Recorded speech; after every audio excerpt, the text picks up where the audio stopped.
Yo, what's up nyo diha? Mag-tripping na sa taninyo karong adlaw. Medyo wamtay lingaw karon. Aw mag-tripping na lang taninyo sa eskwelahan bay. Sakto sad kayo kay klase nako. Nya wala na sad ko ka-upload sa tong trippings. Basin mingawon mo nako ba? Mag-upload lang tanyo karon bay. Ato na nagibras na tong tiit diha bay. Alas 6 pa lang sa buntag ni matan tanyo diha para di ta malit ini kaabot sa eskwelahan ba kay bawo na ka. College ta. Kini akong tripping karon mura gyud po na sa diary bay. Pero nakalahi lang kay ang diary suwaton pa nimo nya ipas din sa maestra. Pero kani ako ay nagyuman ako video. But nga man ako voice record nya igong mag voice record aw i-post na dayon na bay dili sa ipas manay nakalahi siya pero mura ra gyud sa diary bay mga pangitabo ra gyapon ako karong adlaw karon gabiyahin tanyo diha bay wala na sad kita palabig video diha well gayo sa motor kay maglikay lang sa ta sa accident dili biya lalim nga maingana ka bay mas maayo maglikay na lang nga daan tas wala pa ba abot ta tanin sa eskwelahan diha bay nara ko istorya nyo kadiyot bay gipraktista na nako sa una ganahan ni nako istorya sa una pero wala pa man taga college bay small words rin siya bay pero fighter kini excited na kay ko bay nga maistorya nako diri sa akong vlog kanang ingani ra gud siya a day in my life as a college student. Let's go! Maora na siya bay, maora na siya.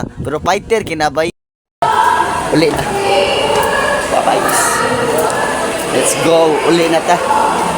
Manang klase bay. Mga tao diha.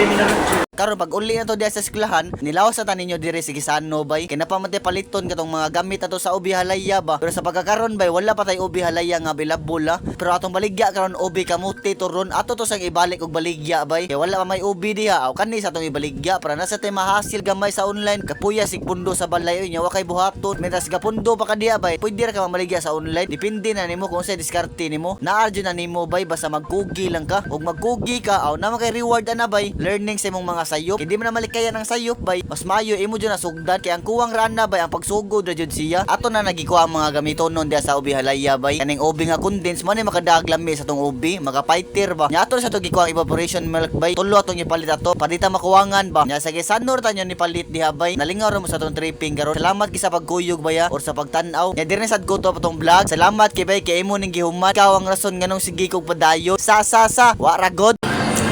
Bye-bye.